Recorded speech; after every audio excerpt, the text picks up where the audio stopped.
Huwag kang mag-scroll. Ang panalangin ito ay para sa iyo ngayong umaga. Panginoon, salamat sa lakas na ibinibigay mo araw-araw at sa kapayapaan sa aking isipan.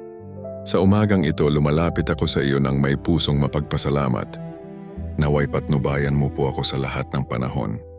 Tulungan mo po ako sa bawat araw na mamuhay ng may kagalakan at pagmamahal sa aking puso.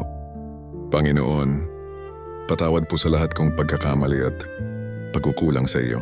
Ipinaubaya ko po sa iyo ang aking buhay at ang buhay ng mga mahal ko sa buhay.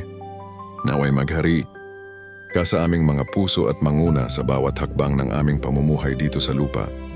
Sana Lord, ang taong nagbabasa at nakikinig nito ay masolve ang lahat ng problema. Amen. Kung ito ang panalangin mo rin ngayon, i-comment mo ang Amen, i-like ang video na ito, at mag-subscribe para sa araw-araw na panalangin at pagpapala.